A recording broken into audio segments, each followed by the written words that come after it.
Hocam merhaba. Mesut, Merhaba. merhaba, merhaba. Şimdi hocam çok ilgi çeken bir başlıkla aslında bizimle berabersiniz. Hani insan bedenine müdahale ve Anadolu gibi bir DNA hazinesini konuşuyoruz ki sizi televizyondan da aslında aşina olan çok insan vardır. Birkaç programda bu popüler ortalıkta dolaşan bilgilere karşı davet edildiniz. Şaşırdım açıkçası hani ben de izlediğimde. Çünkü genelde akademisyen çağırmazlar. Böyle her konunun uzmanı 5 tane adam vardır. Irak-Suriye Savaşı da onlarla konuşulur. DNA hazinesi de onlarla konuşulur.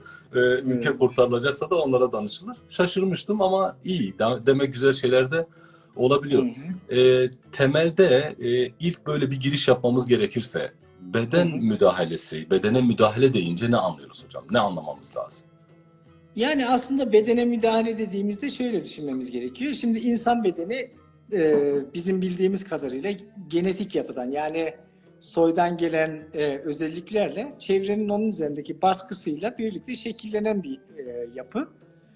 Tabii bu normal yani beden üzerindeki bu iki etki bir araya gelip bizim bedenimizi oluşturuyor. Fakat insanoğlu e, hiçbir zaman o sahip olduğu bedenden memnun değil.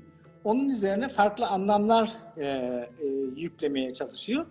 Bu anlamları da böyle anlık yani örnek veriyorum işte biriyle buluşacağınız zaman işte iyi görünmek için işte saçı düzeltmek gibi ya da işte ne bileyim yanaklarınızı kızartmak gibi işte dudağın üzerine bir şey sürmek gibi bir anlık müdahale söz konusu. Bu daha çok geçici bir adaptasyon süreci gibi düşünebiliriz. Bir insanın ömrüyle bağlantılı yaşamı boyunca yapılan müdahaleler var. Hı Yani hı. bir şey uyguluyorsunuz, bu yaşam boyunca hayatınıza kalıyor. Mesela dövme yaptırıyorsunuz. Eğer dövmeyi asitle yakmazsanız neredeyse bütün yaşamınız boyunca sizinle beraber kalabiliyor. Öte taraftan da neredeyse sizin hem bütün yaşamınız boyunca ama öte dünyaya da götürebileceğiniz ve ta geçmişten binlerce yıl zaman diliminden bugüne kadar ulaştırabileceğiniz müdahaleler de var. Bunlar daha çok çürüyen, çabuk yok olan yapılara değil de kemiğe kadar yansıyan durumları temsil ediyor. Dolayısıyla aslında bu üç başlıklı bir şey düşünmemiz lazım.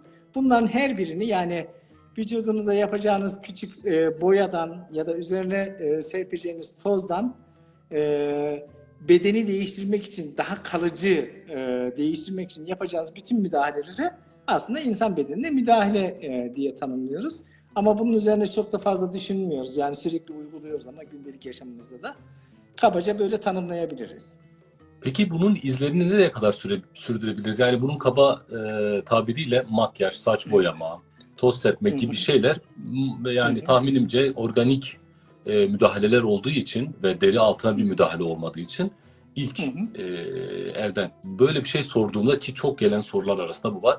hı İlk hı. izlerini nerede yakalayabiliriz? Bir tahminimiz var mı hocam? Şimdi tabii insan bedeninin biz makyaj gibi ya da işte şu anda makyaj diyoruz ama aslında Afrika'da biliyoruz ki insanlar çeşitli boyaları yağlarla, hayvan dışkılarıyla yani bayağı bildiğiniz işte mayıs dışkısı gibi nesnelerle karıştırıp kanla karıştırıp saçı ve bedeni boyuyorlar ya da suyla daha kalıcı olabilmesi için.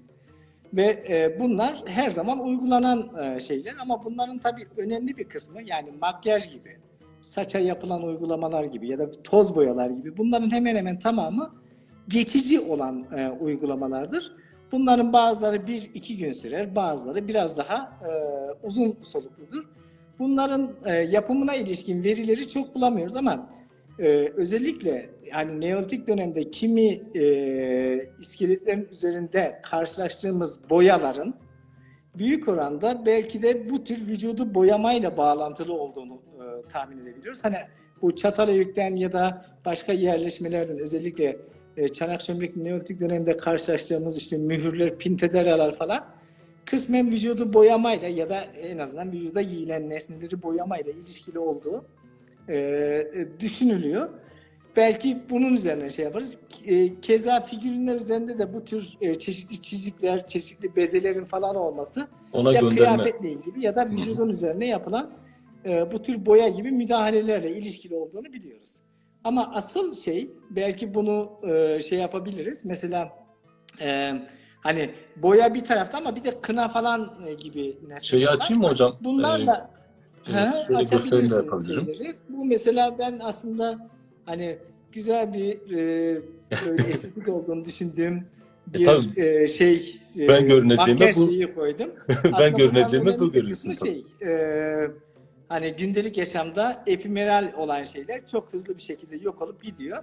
Biraz daha kalıcı olanlar işte kına gibi ele, yüze, bedene ya da saça uygulanan boyama teknikleri. Buradaki gibi belirli simgesel anlamları olan boyalar ya da desenler şeklinde olabildiği gibi doğrudan işte ne bileyim çeşitli geçiş ritüellerini ya da çeşitli törenleri tanımlayan yapılar da söz konusu. Örnek veriyorum işte bizde ne yaparlar? İşte bir kişi nişanlandığında işte parmağını hemen ya da avucunun içerisine hemen güzelce kınayı yakarlar ve onu gördüğü zaman insanlar anlar ki bu kişi ya evlendi ya işte nişanlandı falan gibi. Hı Ondan hı. sonra işte askere giderken, askere uğurlarken şey yapıyor. Çünkü kına sadece karşısındaki insana onun o anlık e, bir geçiş aşamasını tanımlayan öge olarak değil ama başka simgesel anlamları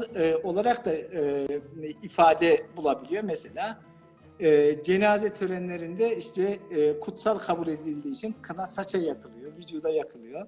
Hı Ve hı. böylece cenazeyi de kınayla şey yapıyorlar. Ya da işte askere gitmek bu anlamda şey, askere giden kişinin kınası hem askere gittiğinin ifadesi yani erkek olduğunu gösteren bir durum hem de aynı zamanda onu koruyan, kollayan bir özellik de oluyor. Çünkü kutsal olduğu için geleceğe şey yapılması gerekiyor, saklanması gerekiyor.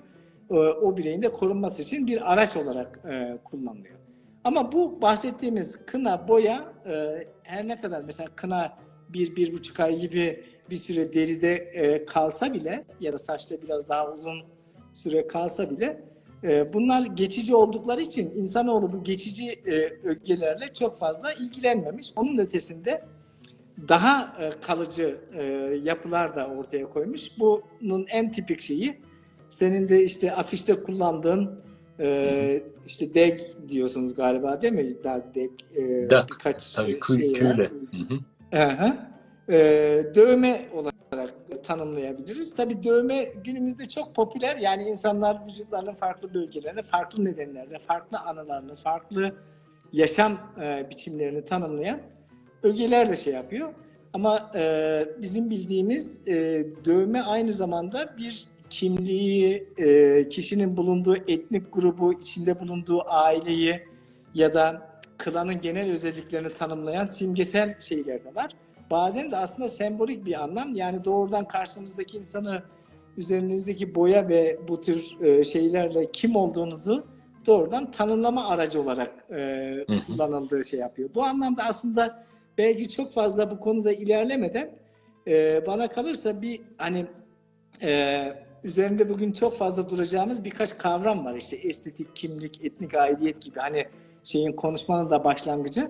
Biraz belki onlardan da şey yapabiliriz. Şimdi estetik dediğimiz şey hani bir şeyin güzellik duygusunu uyandıran ya da güzellik duygusuna uygun olan olarak tanımlanıyor.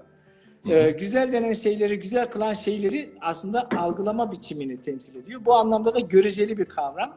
Yani her toplumun estetik algısı birbirlerinden farklı. Yani Farklı bize tabii. biraz önce söyledim işte şeyde Afrika'da işte diyelim ki avar yerlileri işte kendi saçlarını tereyağla aşı boyasını karıştırıp sürüyor. Onlar için hem güzel kokulu bir şey bir de biraz da başka nedenleri de var olduğu düşünülüyor.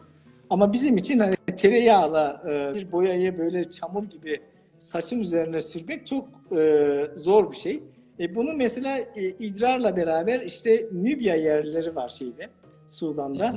Onlar da kullanıyor. Bizim için çok şey Hatta saçları parlak görünsün diye işte inek çişini yaparken işte insan kafasını o çişin Evet, evet, altında evet. şey yapıyor, güzelce yıkıyor falan parlak parlak dursun diye. Bunların her biri o aslında estetik algıyla kısmen ilişkili bir şey ve bunlar da göreceli yani birine iyi gelen ötekine kötü gelebiliyor.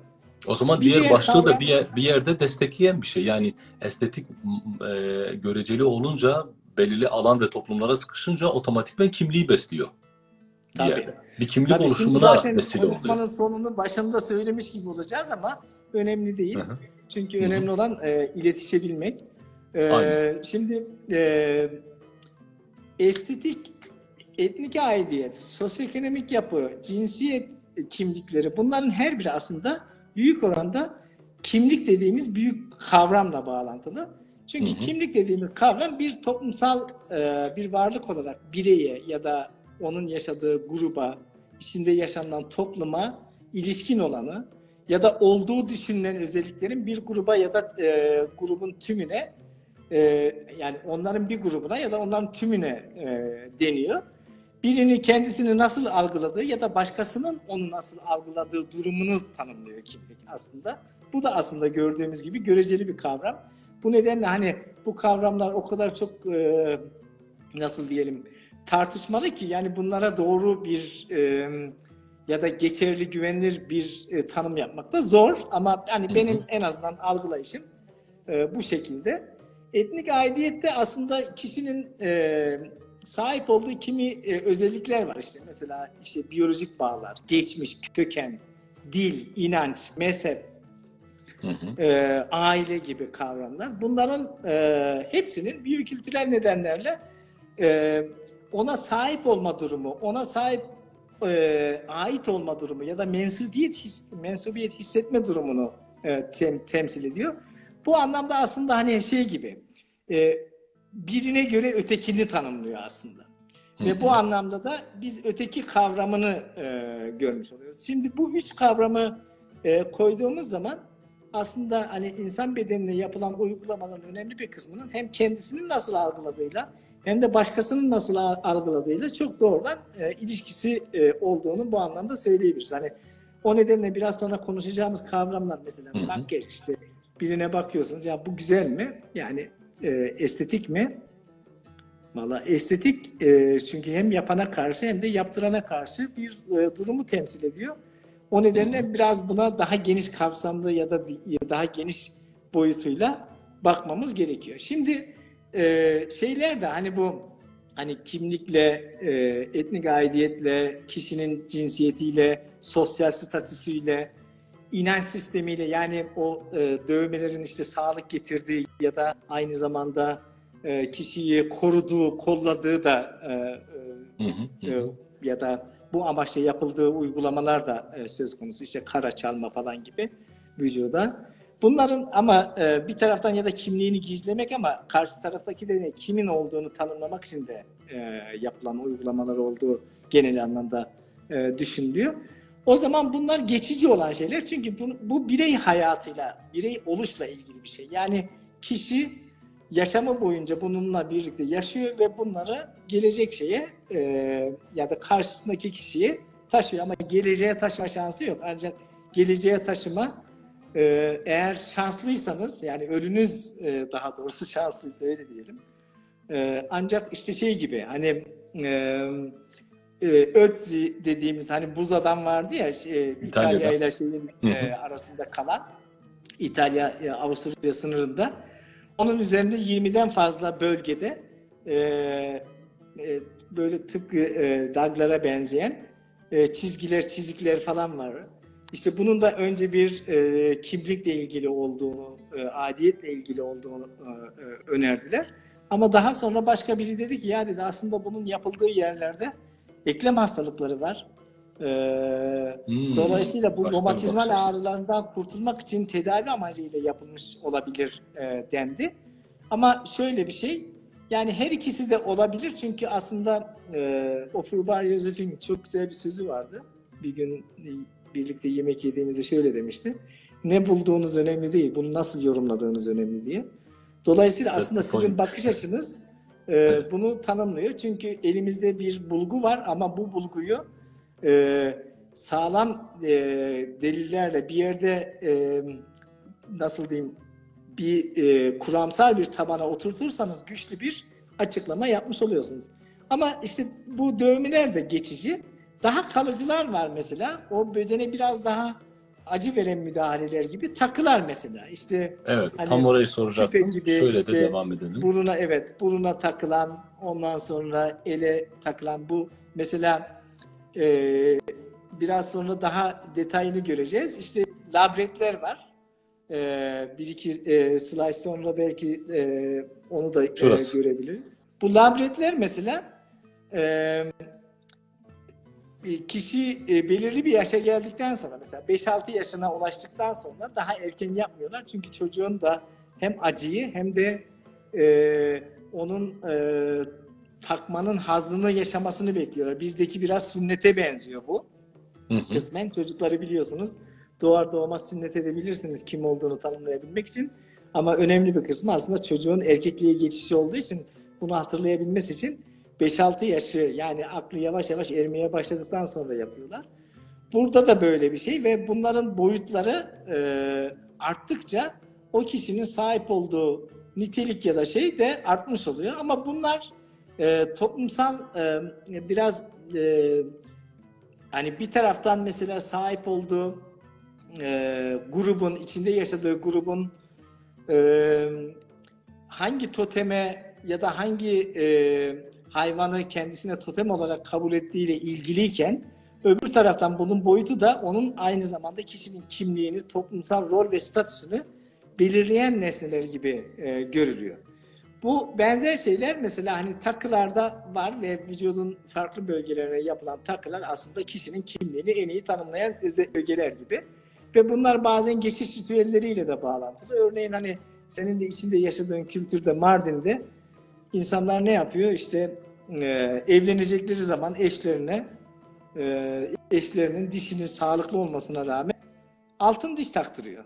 Ve ne kadar altın diş taktırırsa o kadar şeyle. Eğer 32 dişine altın diş taktırırsan çok daha güçlü ve o statüyü daha iyi yansıtan ya da en azından sosyoekonomik düzeyi ve bulunduğun pozisyonu daha iyi belirler bir aşamaya geliyor.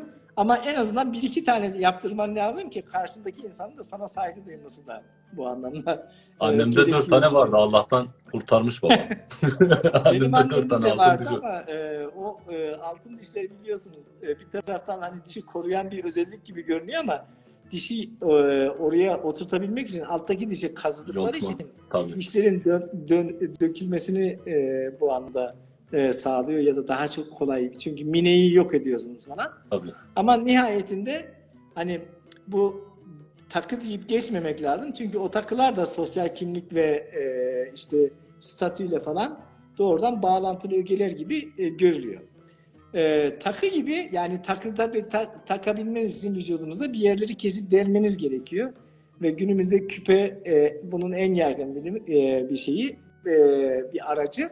Ama onun ötesinde bir taraftan bireyin bulunduğu işte grubun kimliğini, öbür taraftan Hı da hı. cinsiyetini bazen de onun sosyal statüsünü gösteren vücudun üzerine yapılan kesiler var, mutilasyonlar var bunlar. Belki o Şöyle bir göstereyim. yüzü kesik şeyleri gösterebilirsiniz. Bunların örneklerin bir kısmı genellikle hep Afrika'dan seçildi ama günümüzde hani bu tür uygulamaların bir kısmı maalesef bu bölgelerde koruna gelmiş durumda bu gelenekler.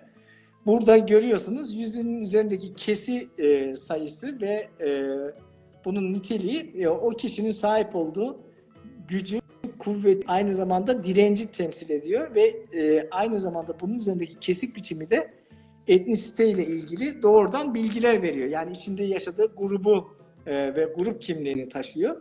Bir alttaki slaytta yer alan vücudun üzerindeki bu kesiler yani biri kadın biri erkek özellikle seçtim bir sonraki. Hı hı. Onların üzerindeki şeyler aslında gerçekten hani bir taraftan vücudu kesiyor jiletle ama altlarına da işte taş ya da bir toprak var kirece benzeyen onu gömüyor ve böylece o kirece benzeyen nesneyle bunlar vücudun üzerinde işte çeşitli şekiller oluşturuyor. Buradaki şekillerin kısmen ortaya çıkışı aslında bu grubun, yani burada Nubya yerlerinde karşılaşılan bir durum. Bir düzeyde aslında bunların sahip olduğu işte timsaha benzeme çabası. Çünkü timsah onların aslında atalarının ya da öte dünyaya gidişlerinin ya da öte dünyadan bu tarafa geri dönüşlerinin bir aracı olarak olduğu kabul ediliyor ya da düşünülüyor. Tabii bu doğru mu yanlış mı, bu çok bir anlam taşımıyor. Çünkü biraz önce söylediğim gibi buna nasıl baktığınız çok önemli. Burada iki tane kavram var antropolojide kullanılan. Biri emik yaklaşım, biri etik yaklaşım. Etik yaklaşım sizin değerlerinizle karşınızdakinin ne olduğunu tanımlamaya yönelik olan bir yaklaşımı temsil ediyor. Emik de kendilerinin bunu nasıl algıladığıyla ilgili. Kendilerinin algılayışının bir kısmı en azından bunların, bu bedene yapılan şeyin hem insanın dayanma durumunu temsil ediyor. Ne kadar dayanabiliyor buradaki kesiklere. İki, aynı zamanda içinde yaşadığı soyun bir parçası olma, yani o etnik aidiyet ya da genel anlamda aidiyetin bir parçası olabilmek için bu tür uygulamaları yapıyor. Bir diğer taraftan da buradaki her bir kesi ve çizi ve onların kişinin yaşıyla ilgili, bunların hepsini aynı anda yapmıyor. Nitekim hepsini aynı anda yaparsa o kişinin hayatta kalma şansı da çok belirli bir aşamaya kadar, mesela boyuna kadar yapılmış bu tür kesiler büyük oranda kişinin artık evlenebileceği bir yaşa gelebileceğini gösteriyor ve böylece bir geçiş ritüelinin de bir parçası olarak, yani bir inisiyasyon töreni, erginleşme ya da yetişkinliğe ulaşma töreninin bir parçası olarak da kullanılıyor. Demek ki aslında bizim hani çok basitçe gördüğümüz bu olguların önemli bir kısmı daha farklı anlamlar ya da farklı şeyler yapıyor.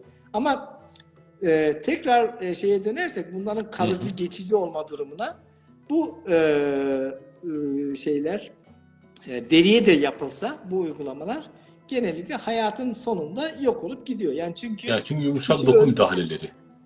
Evet. Bunlar büyük oranda bedene, yani anlık ya da işte birey oluş sürecinde yapılan müdahaleler. Yumuşak dokuya yapılan uygulamaların da önemli bir kısmı kişi öldükten sonra bu oksijen ve işte vücutta yaşayan bakteriler ve diğer şeyler, işte vücut asitleri falan hemen parçalamaya başlıyor.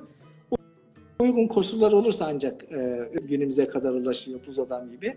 Ama uygun koşulları olmazsa yok oluyor. Ama kemiklere ya da dişlere de yapılan müdahaleler var. Evet, aslında uzuv kesme ve diş müdahalesi. Evet.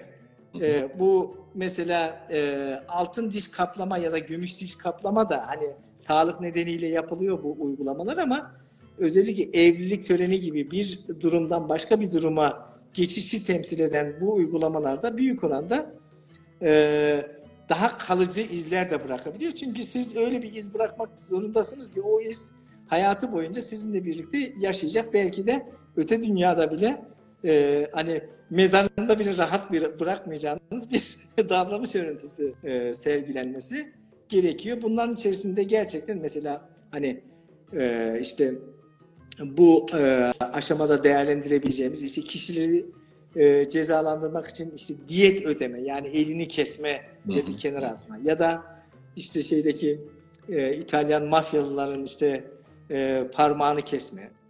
Yakuza. Ama Anadolu'da hiç yok. Anadolu'da hiç yokmuş gibi görülüyor ama eski kulağı kesiklerden olmak bunun bir şeyi. Neden? Çünkü biz özellikle sadakati olmayan bireylerde o sadakatsizliğini göstermek için kişinin görünebilir özelliklerinin üzerine doğrudan müdahale ediyor. Mesela burnunu kesiyor. Burun kesme bizde vardır hocam. Evet, kulak ve burun kesme bizim bölgede çok kullanılan bir şey. Bazıları günümüzde hani bunun sıklığı azaldı ama sıklığı ne kadar da azalsa günümüzde hala bunu uyguluyor. İşte bundan birkaç yıl önce bir habere konu olmuştu. İşte karısı aldatıyor. Aldattığını düşünüyor en azından. İşte burnunu ve kulağını kesiyor. Sonra da hastanenin önüne getirip atıyor kadını. Ondan sonra ölmesin diye, ama çünkü öldürmek kolay bir çözüm ve gerçekten hani kesin çözüm, ama karşınızdaki kişiye o kadar bir acı vermek zorundasınız ki bu acı ile o kişi uzun süre yaşamak zorunda ve hem kendisi hem de topluma bir ifade ile bunu tanımlamak durumundasınız. Urfa'da Buraya mezar taşları üzerine bir tabii buyurun söyle. bitirin hocam. Ondan Yok sonra yok, sen bir küçük söyle. parantez var. Urfa'da Kavuşan'da sizinle bir anım vardı, mevzu dişler olunca. Benim Aha. kırık dişimi fark etmiştiniz ve bana şey diye Hı hı. sormuştunuz. Mesut'cum, sen bu kırık dişin avantajını çekirdeklerde falan veya bir hayatın herhangi bir yerinde kullanıyor musun diye. Ben de Aha. şaşırmıştım. Hani kırık bir Hı diş hı. avantaja dönüştürülebilir mi?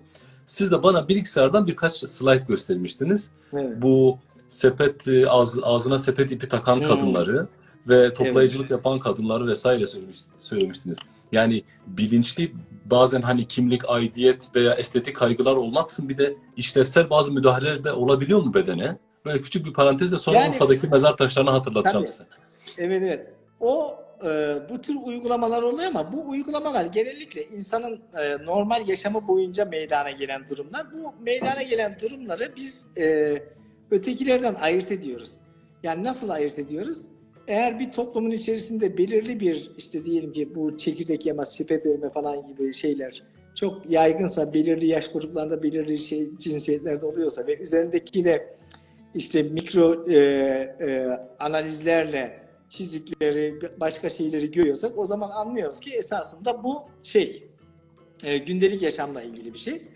Ve daha sonra da etnografik verilerle bunları yapıyoruz. Ama bu slaytta gördüğün mesela uygulamada aslında kadın kendi ön dişini içinde bulunduğu grubun mesela köpek balığına benzetme çabası. Çünkü köpek balıklarının dişleri sivri şekilde. Hı Ama hı. bunu Güney Amerika'da, özellikle İnkalarda çok yaygın görüyoruz. İşte üzerlerini kesip her kabilenin kendi simgeleri, kendi işaretleri var ve ön dişlerini yapıyorlar bunlar, arka dişleri değil. Çünkü ön dişler doğrudan görünebilir şeyler. Siz Hı hı. çünkü aslında özellikle farklı dilleri konuşan, farklı etnik gruplardan, farklı insan topluluklarıyla karşı karşıya geldiğiniz zaman, bu karşı karşıya geldiğiniz gruplara mutlaka kim olduğunuzu tanımlamanız gerekiyor. Bu aslında görünebilir vücut aracılığıyla yapılan bu uygulamalar, mesela biraz önceki işte Mardin'deki dövmeyle buradaki dişin üzerine yapılan uygulama her ne kadar kalıcılığı açısından, çok dayanıklılığı açısından aynı şeyi ifade etmese bile simgesel anlamı benzer şeyleri ifade Benzer. edebiliyor. Hı hı. Dolayısıyla bu yolla yapıyor. Anadolu'da bu tür şeyler var mı? Bu tür dişlerde falan yapılan uygulamalar var mı? Anadolu'da şu anda bölük pörçük bazı bilgiler vardı. En azından dil tarihten bazı iskeletlerde böyle şeyler olduğuna ilişkin veriler söylenmişti ama maalesef yayınlanmadı. Ama hem Afrika'da hem Güney Amerika'da özellikle farklı coğrafi bölgelerde yaşayan insan topluluklarında bu tür uygulamalar çok yoğun. Ama kemiğe kadar ya da dişe kadar yansıyan uygulamaların Anadolu'daki bir başka şeyi burada dağlama. Mesela Hı hı. Anadolu'da biliyoruz işte hani kara çalma falan yaparlar ya, işte kara çalmak tabii her zaman kötü amaçla, Evet. kötü niyetli olmuyor, ama bazen insan vücudunu korumak, kollamak ve sağlığını yerine getirmek, ama daha çok da simgesel olarak kim olduğunu tanımlamak için kullanılan uygulamalar var ve buradaki o gördüğümüz yuvarlak Pardon. izler hepsi aslında Anadolu'da farklı dönemlerde yapılmış dağlama. Mesela alttaki iki şey Değirmentepe'den bile geçen şeyler. Malatya'da Kalkolitik dönemi, yani günümüzün aşağı yukarı işte yani 4500 4500, 5000. milattan önce 4500'lere falan denk gelen bir uygulama şunlar. Bu uygulamalarda dikkat ederseniz aynı noktasına yapmışlar ve bu bir tane örnekte değil, 4-5 tane örnekte bu var. Bunu ya sağaltım amacıyla yapıldığını düşünmemiz gerekiyor ya da gerçekten yüz ve kafatası insanın simgesel olarak karşısında gösterdiği, karşısına baktığında anladığı ya da en azından kim olduğunu, kimliğini doğrudan gösteren ögeler olarak şey yapıyor. O nedenle biz nüfus cüzdanımıza ellerimizin resimlerini koymuyoruz. Biz insanların yüzlerinin resimlerini koyuyoruz. Çünkü biz insanların doğrudan yüzüne bakarak onun kim olduğunu simgesini şey yapıyoruz. Yani o kimliklere fotoğraf koymak ve yüzün fotoğrafını koymak şu anda aslında böyle bir gelenekten gelen bir şey. Ve dağlama bunların gerçekten en sık karşılaşılan durumlardan birisi. Ben küçük bir Hemen destekleyici bir cümle söyleyeyim. Bu dağlamanın Anadolu'da halen devam ettiğini bir söyleyebilirim. Birebir tanıklık etmiş biri olarak amcamın kızının sarılık tedavisi için Haran'a götürülüp bir hekim, bir Arap hekim tarafından sağ bacağının bilek üstü kızgın şişle dağlanmıştı. Yani birebir ben gördüm. evet, işte ve kulak tedavi arkası ederken kesiliyor falan. Evet. Tedavi ederken görünmeyen yerler üzerinden sürdürülüyor. Evet. Ama kimlik Kimlik olduğu ise zaman görülebilir yere yapmanız lazım. Yani siz şimdi düşünün ki işte mesela bizde Anadolu'da en yaygın bedene müdahale şu anda Sünnilerin içerisinde Yahudilikten de biraz kısmen devşirilmiş sünnettir. Tabii. Sünnette deriyi kesiyorsunuz. Şimdi siz sünnette kime göstermeniz gerekiyor? Evlendiğiniz, birlikte olacağınız kişiyle ilişkili bu. Yani dinsel bir sınıf ve kimliklendirme ile ilgili de. Yani bir taraftan Buyurun. doğru, çok doğru. Bir taraftan geçiş ritüelinin parçası, bir taraftan aidiyetle ilgili bir şey. Hangi gruba ait olduğunla ilgili ve özellikle hani Yahudilerde her ne kadar babanın rolü önemliyse soy anadan geçtiği için ananın kiminle evleneceğini ya da kiminle birlikte olup kimden çocuk yapacağına karar verebilmesi için onun sünnetli olup olmaması çok kıymetli, çok elzem bir olguyu taşıyor. O zaman da burada sadece bir geçiş ritüeli, basitçe bir inisiyasyon töreninin bir parçası değil, aynı zamanda kimliğin de inşasının bir aracı olarak sünneti düşünmemiz gerekiyor. Perfect. Şimdi bir diğer şey mesela herkesin en çok popüler olan iki şeyi biliyorsunuz. Birisi bu Çinlilerde karşılaştığımız ayağın küçültülmesi uygulaması. Çocuk büyürken bunlar dikkat ederseniz bu tür uygulamalar bir sonrakini de gösterebilirsin Mesut. O da zürafa boyunlu kadınlar. Hatta orada kalabilir bir süre. Şimdi bu her ikisinde de aslında vücuda yapılan müdahaleyle uzuvların boyutu değiştirilemiyor aslında. Çünkü aslında ne kadar vücuda fiziksel baskı yaparsanız yapın, vücut farklı bir alana doğru büyümesine devam ediyor. Bunu büyümesine devam ederken de ne yapıyor mesela? Burada ayaklar aslında büyüyor ama parmak uçlarına doğru ileri doğru gitmiyor da ayağın altına doğru parmakları büküyorlar. Ve bu çok acı verici bir şey ve her gün o törenle bu ayak sarılıyor. Her gün o törenle ayaklar yıkanıyor. Ayağın üzerindeki çeşitli nasırlar ve diğer şeyler tedavi ediliyor. Ondan sonra tekrar bu küçük tahta ayakkabılar, onların tabanları tahtadır. Ayağın büyümesi engelleyebilmek için şey yapıyor. Ama bunun en önemli şeyi, bu kişi eğer ayağı bu şekilde küçük kalırsa ne olacak? Soyluların arasında yer alacak ve soylu biriyle evlenebilecek. Ya da buradaki zürafa boyunlu kadınlarda Myanmar'da olan uygulamada da şimdi bunun birçok açıklaması var. Yani farklı şeyler duymuş olmanız bizim gibi normal. Kimisi bu her bir boyunun üzerindeki halkanın aslında boyunun uzatmayla beraber çirkinleştiği ve dolayısıyla başka kabileler tarafından kadının çalınamayacağı, kaçırılamayacağını düşünülüyor, öneriliyor. Öte taraftan bu her bir halkanın aslında çocukluk çağından itibaren halkalar yapmaya başlıyor. En uzun halka yaklaşık 40 santim civarında falan ve boyun uzuyor. Aslında boyun uzamıyor da omuz aşağı doğru çöküyor. omuzun aşağı doğru çökmesiyle boyun uzunmuş gibi görülüyor ve böylece aslında ne diyelim, evlendiğinde işte eşine sadakatsizlik yaparsa o halkalar çıkartılıp, çünkü bu esnada boyun omurları da çok zayıflıyor. O zaman hayatını kaybedecek ve böylece bir cezalandırma aracı için kullanılan bir yapı olarak da düşünülüyor ama halkın kendi şeyine göre bir diğer açıklamada ejderha, yani ataları olan ejderhaya benzemek için, onları imite etmek için kullanılan bir araç bu zürafa boyunlu kadınlar. Günümüzde bu halkalar şey değil, içi dolu metallerden değil ama daha geleneksel toplumlarda, geçmişte bu halkaların içerisi dolu ve yaklaşık her biri işte birkaç yüz gram ağırlığında. 40 tane halkayı düşünürseniz ya da 40 santime uzanmış halkaların, bunların hem ekonomik maliyeti hem de şeyi var ve statüyü de yükseltiyor.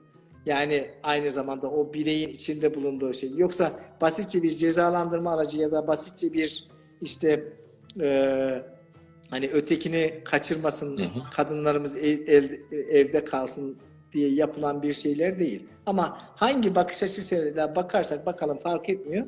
Buradan bizim gördüğümüz şey, insan bedenine, insanın görebileceği alanlara önemli ölçüde bir müdahale söz konusu ve bu müdahalede içinde yaşandığı toplumun kimliğiyle ve şeyiyle bağlı. Ben şimdi asıl Anadolu üzerinden bu tartışmayı yapacağız ama şuraya kadar olan kısım aslında biraz girizgah gibiydi. Çünkü bu oldukça geniş bir alan. Aslında bizim geçmişte eski insan toplumlarında gördüğümüz en yaygın uygulama ve dünya çapında da en fazla, yani mesela zürafa boyunlu kadınlar işte Güneydoğu Asya'da az dar bir alanda görülen belirli etnik grupların uyguladığı bir yapı. İşte ayağa şey yapılması, küçülmesi, işte Çin'de yine her kabilenin değil, belirli kabilelerin yaptığı uygulama. Ama kafa deformasyonu dünyanın hemen hemen her toplumunda, her dönemde ve her bölgede mevcut olan bir uygulama. Yani kafayı şekillendirme şeyi. Şimdi kafa nasıl şekillenebilir? Aslında insanoğlunu biz genellikle küçümsüyoruz. Şimdi Neolitik insanı şöyleydi, böyleydi, işte yerleşik yaşama gibi. Bunlar nasıl saptadı, işte kireci nasıl yaptı, işte alçıyı nasıl elde etti falan. Bu bize çok şaşırtıcı geliyor. Buradan baktığımızda biz Neolitik insanı modern insanın düşünce tarzına ve onun simgesel algılayışlarına sahip olmadığını düşündüğümüz için, yani tırnak içerisinde ilkel algıladığımızdan kaynaklanıyor. Ama benim bildiğim kadarıyla ve Çiler falan da belki buradan bir şeyler yazabilir size. Yani benim bilgilerim hatırladığım kadarıyla 35 bin yıldır insan şu andaki modern insanın sahip olduğu bütün bilişsel ve duygusal ögelere sahip. Yani insani dediğimiz ögelerin hepsini şey yapıyor. Ve bunların bir kısmını da ta Neandertallerden beri biliyoruz. Dolayısıyla aslında insanoğlunun bu gözlem yeteneği, doğayı tanıması, doğayla iç içe olması, şu anda hani işte koronayla beraber biz de doğayı tekrar keşfetme, anlama çabası içerisindeyiz ya. Ama insanoğlu o doğayla o kadar iç içe ve o doğayı o kadar iç içe tanıyor ki, insanı ve kendisini, ötekini o kadar iyi tanıyor ki, bu tanıması kendisine başka o gözlemlerini uygulama şeyini olanağı sağlıyor. Ve bakıyor ki aslında insanoğlu 1930'lu yıllara kadar biz insanoğlunun değişmediğini düşünüyorduk. Değişmez insan. O nedenle ırklara göre ayırıp sınıflıyorduk ama Neolitik insanı, belki de Neandertal, insanoğlunun aslında bütün vücudunun esnek olduğunu, plastisiteye sahip olduğunu ve bu anlamda da yoğrulabilir özelliğe sahip olduğunu anlıyor. Ve bu özelliği de kafatasında, o biraz önce bahsettiğimiz hani simgesel anlamda çok önemli olan kafatasına uygulamaya başlıyor.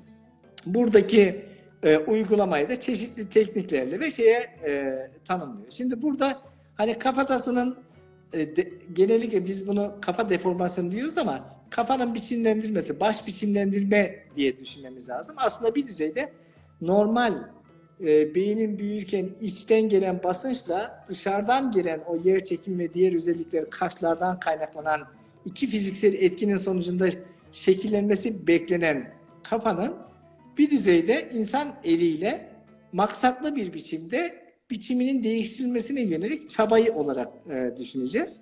Ve bu çabanın içerisinde de bu uygulamanın büyük oranda bebek yeni doğduktan başlayıp, yani daha esnek olduğu bir aşamadan başlayıp aslında kafanın büyümesinin tamamlandığı aşamaya kadar bu uygulamayı yaptıkları ya da buna bir şekilde müdahil olduklarını görüyoruz. Yani bu anlamda aslında biraz sonraki konuşacağımız bütün kavramlar o bireyin içinde yaşadığı toplumun sahip olduğu özellikleri doğuştan kazanılan, kalıtılan özellikler gibi de algılamamız gerekiyor. Sonradan yapılan yapılar değil.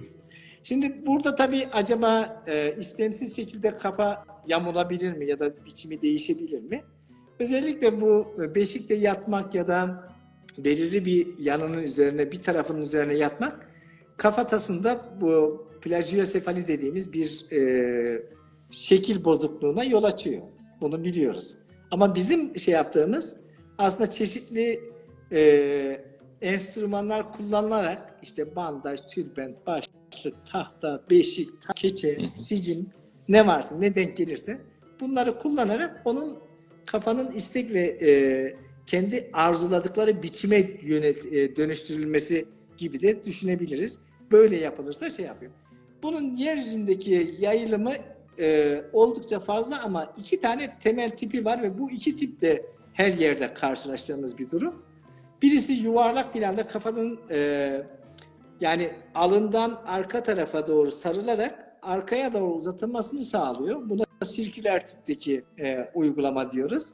Bu sağdaki örnek çok güzel ve onun yan tarafındaki örnek de bunu çok iyi tanımlıyor. Öteki de tabular dedikleri, kafatasını önden arka yönden sıkıştırıp yukarı doğru uzamasını sağlayan bir yöntem. Bu da özellikle Güney Amerika'da çok yaygın yapan ya da kirokitia tipi deformasyon dedikleri bir uygulama biçimi. Her ikisi de aslında farklı bir şekilde kafanın biçiminin yeniden kendi istek ve beklentileri doğrultusunda değiştirilmesi, dönüştürülmesine yapıyor. Bir sonraki slaytta göreceksiniz, her tür alet kafatasını şekillendirmek için kullanılıyor. Ve kafatasının biçiminin nasıl olacağı kullanılan aletten onun uygulama biçimi ve süresine göre birçok faktörle değişiyor.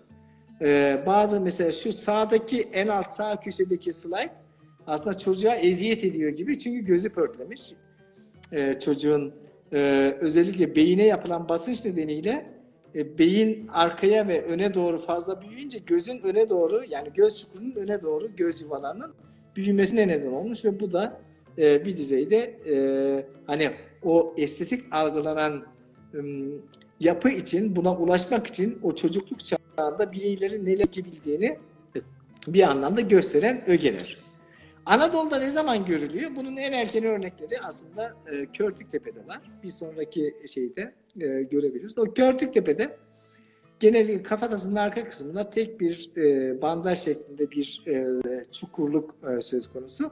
Bunu henüz yayınlamadım ama bu aslında Anadolu'da yerleşik yaşama geçişin başlangıcından itibaren bu uygulamanın yaygın olduğunu biz görüyoruz ama bu yaygınlık geç Neolitik'teki gibi, mesela bir Hakem Muse'deki gibi değil. Körtüktepe'de mesela grubun yetişkinlerin 1/3'ünde bu uygulama görülürken bir sonraki slaytta göreceğiniz Hakem Muse'de aynı tipte standartlaştırılmış birçok birey de kafa biçiminin bozulduğunu görüyoruz. Yani burada özellikle alındaki düzleşme, belki sol alttaki slaytta bu daha iyi görünüyor ya da sağ üsttekinde, alında düzleşme, kafatasında uzama ve kafatasının hemen şurada bir dikiş var. Alınla duvar kemiğini birleşen, onun arkasında bir çukurlukla kendini gösteren bir şey.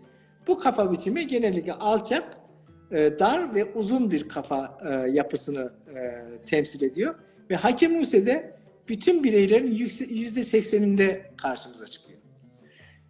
Aslında belki hemen hemen herkese uygulanıyor. Dönem ve bölge söyleyelim. Diyarbakır Büsbü'de konuşuyoruz. Tepe beldesinin hemen Evet. dibinde Halil Hoca'nın kazısını konuşuyoruz ve Neolitik bir kazı alanından bahsediyoruz. Çok geniş bir kitle olduğu için hocam bir Evet. nokta belirtmek zorunda hissettim. Özür Doğru dilerim. doğru ya, kusura bakmayın, Estağfurullah. ben e, hani biraz da yetiştirme gibi bir kaygım da oluyor. Şimdi şöyle, bu işte bir önceki yer Diyarbakır'da yine Bismil'de Körtüktepe. Hı hı.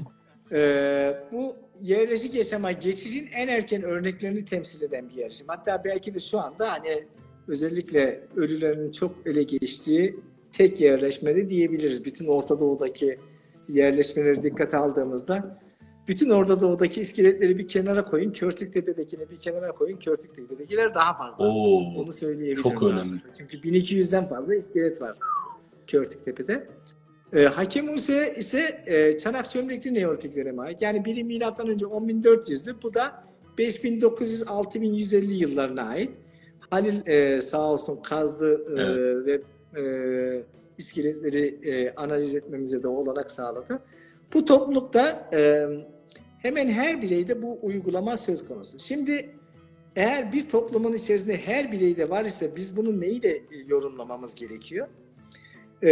Şimdi iki tane kavram var. Ya etnisite olacak, yani hakemi ise aslında ötekilere kendilerini tanımlamak için kullandıkları bir araç olarak kafataslarını göstermeleri ya da işaret etmeleri gerekiyor. Ya sosyal statü olabilir belki. Bunu sosyal statüyü de kullanabiliriz. Yani Hakem Musa'nın içerisinde mevcut olan, hani Neolitik dönemde var olduğu düşünülen statü farklılıkların bir yansıması olarak düşünebiliriz. Ya da estetik kaygı. Benim algım ilk önce yani Hakem Musa'daki bu Neolitik yerleşimdeki biz yapılara baktığımız zaman bu yapılar arasında en azından dikey tabakalaşmayı işaret eden bir farklılaşmanın olmadığını görüyoruz. Bütün evler işte bir ya da iki odalı kerpiç, yani piseden yapılmış, çamurdan oluşturulmuş evler. Dal örgüyle yapmışlar, üzerinde çamuru sıvamışlar falan. Ondan sonra evlerden bol miktarda çanak çömlek ele geçiyor ama bu çanak çömlekler hemen hemen her evde olan çanak çömlekler. Sosyoekonomik yapıyı yansıtacak en azından hani zenginlik, fakirlik diye günümüzdeki kavramlar üzerinden düşünürsek geçmişi böyle yorumlamamız gerekiyor ama insanoğlu maalesef bu gözle bakıyor şeylere. Bu da çok söz konusu değil. Bir de grubun %80'inin ya da %90'ının ya da her bir bireyin üst sosyoekonomik grupta olması da beklenemez. Çünkü ötekini tanımlamak için kendi şeylerinizi kullanıyorsunuz. O zaman etnisite kavramı da yani ötekine göre yani ötekilere kendisini gösterebileceği bir araç olarak kullanması gerekiyor. Neyse, benim yazdığım makalede bunun estetik algıyla çok yakından ilgili olduğunu yazdım. O zaman öyle düşünüyordum. Küçük hocam, şimdi 2 dakikada Instagram bizi yayından atacak. Kapatıp tekrar bağlanmam gerek. Hakemi Hüseyin'in Tamam. bu cümlesinden devam ederiz.